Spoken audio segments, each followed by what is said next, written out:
সেদিন রাতে খাবার খেয়ে আমি একটু টিভি দেখছিলাম। অঞ্জনের ঘরে উকি দিয়ে দেখলাম ও ল্যাপটপে কাজ করছে। তাই ওকে ডিস্টার্ব না করে একটা চুমু খেয়ে আমি ডাইনিং রুমে চলে আসলাম, আর মোবাইল নিয়ে ঘাঁটতে ঘাঁটতে মনে মনে আমাদের পুরোনো দিনগুলোর কথা ভাবছিলাম। কিভাবে আমি আমার ছোট ভাইয়ের সাথে এরকম একটা প্রেমের সম্পর্কে জড়িয়ে পড়লাম। এই সম্পর্কটা শুধু চাওয়া পায়ে জড়িয়ে নেই, আছে নিঃস্বার্থ ভালোবাসায়। আমার এখনো মনে আছে, আমি তখন কলেজে ফাইনাল ইয়ার পড়ি, আর ও জাস্ট মাধ্যমিক দিয়েছে। সেই সময় আমার একটা বয়ফ্রেন্ড ছিল, যদিও তার সাথে আমার কিছুই হয়নি, কিন্তু তবু হঠাৎই ব্রেকআপ হয়ে যায়। আমার বড্ড কষ্ট হচ্ছিল। একদিন আমার রুমে হঠাৎ ছোট ভাই দেখতে পেল আমি কাঁদছি। ও তখন ভয় পেয়ে আমাকে জিজ্ঞাসা করলো, কি হয়েছে, ঠিক আছিস? আমি বললাম, কিছু না, তুমি ঘুমিয়ে পড়। কিন্তু বারবার জোর করায় ওকে সব খুলে বললাম। ও আমায় বলল, কিছু হবে না দিদি, তুই দেখিস সব ঠিক হয়ে যাবে। তারপর বলল, দিদি এদিকে আয়, তোর মাথায় হাত বুলিয়ে ঘুম পাড়িয়ে দিচ্ছি।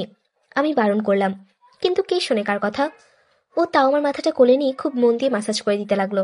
আমি মনে মনে ভাবছিলাম, সত্যি ভাইটা আমার বড্ড ভালো মনের মানুষ। আমি ওকে মজা করে বললাম, তুই এত কেয়ার করিস, দেখিস অনেক ভালো একটা গার্লফ্রেন্ড পাবি, যে তোকে অনেক ভালোবাসবে। অঞ্জন বলল, হুম। আমি ওর দিকে তাকিয়ে দেখলাম ওর মুখটা কেমন জানি হয়ে গেছে। আমি কিছুই বুঝলাম না, তাই ওকে বললাম, যা, অনেক রাত হয়েছে, ঘুমিয়ে পড়। এরপর আমার কথা মতো ও চলে গেল। পরের দিন সকালে ব্রেকফাস্ট করার পর আমার রুমে এসে আমাকে জিজ্ঞাসা করলো, দিদি তুই কি ওর জন্য কষ্ট পাচ্ছিস? আমি বললাম, তাই একটু পাচ্ছি, তবে ভালোই হয়েছে, বেশ কিছু হারাবার আগেই সম্পর্ক শেষ হয়ে গেছে। তারপর ওর সাথে অনেকক্ষণ গল্প করলাম। ওকে বললাম, বিকেলে শপিং এ যাবি? সে তো তখন আনন্দ সহকারে বলল, যেতে পারি, যদি তুই ট্রিট দিস। আমি হেসে বললাম, এই ছেলেটা এত খায়, তাও দেখো একটুও মোটা হয় না। ও আমার কথা শুনে আমাকে ভেঙাতে লাগলো। আমি তখন মনে মনে ভাবলাম, পাগল একটা। সো প্ল্যান মতো আমরা সন্ধ্যার দিকে বের হলাম। আমি দুটো টপ নিলাম আর একটা জিন্স, আর ওর জন্য টি শার্টার কিছু জিনিস পছন্দ করতে বললাম। ও বলতেই পছন্দ করে নিল। এরপর আমি নিজের পছন্দ মতো দুটো চয়েস করলাম। বাড়ি এসে রাতের খাবার পর ও আমার রুমে আসলো এবং একটা প্যাকেট এগিয়ে দিল। খুলে দেখলাম একটা খুব সুন্দর চুড়ি আছে ভেতরে। আমি অবাক হয়ে জিজ্ঞাসা করলাম, এটা কি, কখন কিনলি তুই?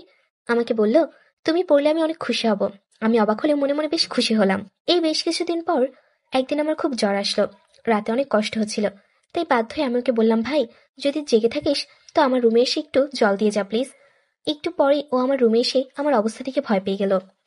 তারপর সারা রাত আমার মাথায় জলপট্টি দিয়ে দিল। আমি ভোরের থেকে ঘুম ভেঙে দেখলাম বেচারা আমার পায়ের কাছে বসে ঘুমিয়ে পড়েছে।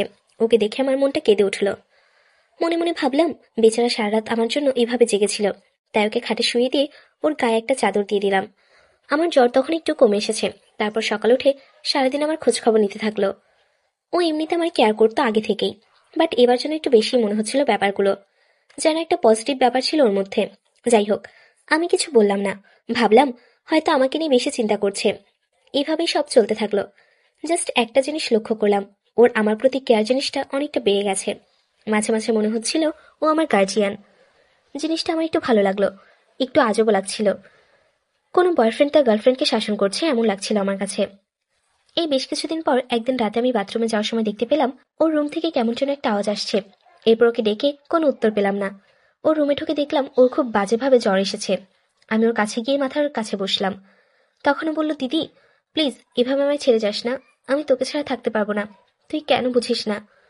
কথাগুলো শুনে আমি বেশ অবাক হলাম, বাট এরপর যেটা বললো শুনে আমার মাথা ঘুরে গেল। বলতে লাগলো, এটা কেন বুঝিস না, আমি তোকে ভালোবাসি, আমি তোকে নিজের থেকেও বেশি ভালোবাসি। তখন আমার মাথা কাজ করছিল না। আমি ও মাথায় জলপট্টি দিয়ে জোর করে আমার রুমে চলে আসলাম। মনে মনে ভাবলাম, ওর জ্বর কমার পর সকালে এটা নিয়ে কথা বলতে হবে। আমার মাথাটা গরম হয়ে গিয়েছিল তখন। যাই হোক, সকালে দেখলাম ও আগের থেকে অনেকটাই সুস্থ। তাই মা বাবা অফিস যাওয়ার পরেও আমার রুমে ডাকলাম। অঞ্জন আসার পর আমি রেগে গিয়ে বললাম, তুই কালকে রাতে এগুলো কি বলছিলি? ও চোরের মতো মাথা নিচু করে দাঁড়িয়েছিল। এটা দেখে আমার মাথা আরো গরম হয়ে গেল। আমি ওকে আবার বললাম, তোর লজ্জা করে না আমাকে নিয়ে এরকম ভাবতে? তোর মতো ভাই থাকার চেয়ে না থাকা অনেক ভালো। যা তুই এখান থেকে, আমার সামনে থেকে বের হয়ে যা, একদম আমার সামনে আসবি না, আমার সাথে কোনো কথাও বলবি না। আমি বুঝতে পারলাম আমার কথা শুনে ও চোখে জল নিয়ে ঘর থেকে বেরিয়ে গেল। এরপর প্রায় 2 সপ্তাহ ওর সাথে আমার কোনো কথা হয়নি, এমনকি তেমন ভাবে আমার সামনেও আসতে দেখিনি। একদিন ছোট মামাকে জিজ্ঞাসা করলো, আচ্ছা অঞ্জনের কিছু হয়েছে নাকি? ছেলেটার শরীর ভালো না, আর বেশ কিছুদিন ভালো করে খাচ্ছে না। এটা শুনে আমার একটু খারাপ লাগলো, তাই সেদিন রাতে সবাই ঘুমানোর পর কিছু না বলে আমার রুমে ঢুকলাম। আমি তখন দেখতে পেলাম সে বালিশে ফুপিয়ে কান্না করছে। ওকে দেখে আমার একটু খারাপ লাগলো। তখন মনে মনে ভাবলাম, সেদিন ওভাবে বলা উচিত হয়নি, কিন্তু ও যেটা করেছে সেটাই বা কিভাবে মেনে নেই। মা আলাদা হলেও আমাদের বাবা একজনই। এরপর আমি ওকে ডাকলাম। আমার কথা শুনে ও চোখ মুছে উঠে বসলো। আমি ওকে জিজ্ঞাসা করলাম, তোর দাবি কি বল? শুনলাম খাচ্ছিস না, কি হয়েছে তোর? সে আমাকে বলল কিছু না। আমি রেগে গিয়ে বললাম, কি চাস তুই? ও বলল, প্লিজ এভাবে কথা বলিস না আমার সাথে, আমি জাস্ট আর নিতে পারছি না। আমি তোর সামনে যাইনি, তাহলে এরকম করছিস কেন? নাকি তোর আমাকে সহ্য হচ্ছে না? আমি মরে গেলে কি তুই হ্যাপি থাকবি? ওর কাছ থেকে আমি এ ধরনের কথাবার্তা আশা করিনি, তাই ওর কথা শুনে আমার খুব খারাপ লাগলো। তখন আমি ওকে বুঝিয়ে বললাম, দেখ ভাই, এভাবে হয় না, আমি তোর দিদি হই, এগুলো কি ভাবছিস আমাকে নিয়ে? মাথা ঠিক আছে তোর?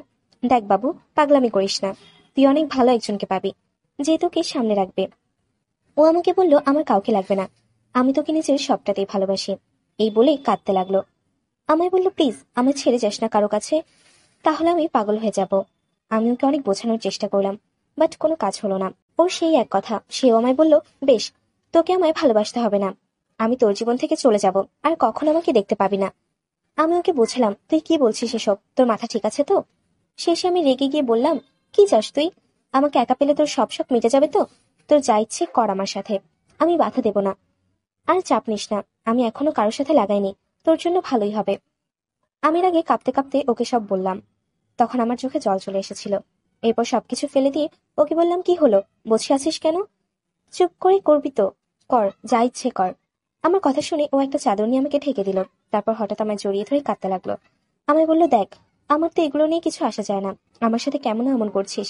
আমি তোকে মন থেকে ভালোবাসি, আমি তোর কোলে মাথা রেখে ঘুমোতে চাই, আমি তোর কাঁধে মাথা রেখে আকাশ দেখতে চাই, আমি তোর হাত ধরে গঙ্গার ধারে হাঁটতে চাই। কোনো নতুন প্রেমিক প্রেমিকার মতো তুই শুধু তোর হাতটা ধরতে দিস। আমি ওর কথা শুনে জাস্ট অবাক হয়ে গেলাম। ওর ম্যাচিউরিটি দেখে হঠাৎ কি হলো আমি নিজেও জানি না। আমি ওকে ধরে আদর করতে লাগলাম। আমার এই হঠাৎ আক্রমণে অনেকক্ষণ পর আমি নিজেকে সরিয়ে ওর দিকে তাকালাম। আমি দেখলাম ও ফ্যাল ফ্যাল করে আমার দিকে চেয়ে রয়েছে। ও এখনো বুঝতে পারছে না কি হলো বা কি হচ্ছে। ওর এই অবস্থা দেখে আমি রীতিমতো হেসে ফেললাম। তারপর আমি ওকে সবকিছু বুঝিয়ে দিলাম, কারণ তখন আমার অবস্থাও খারাপ হয়েছে। তখন আমার কথা মতো কাজ করতে লাগলো। প্রায় 30 মিনিট ধরে টানা খেলে গেল। আমার খুব ভালো লাগলো। আমি বুঝতে পারলাম ও শুধু আমাকে মন থেকে ভালোবাসবে না, আমাকে ভালো লাগাতেও পারবে। সেদিনের পর থেকে আমাদের নিয়মিত খেলাধুলা শুরু করলাম।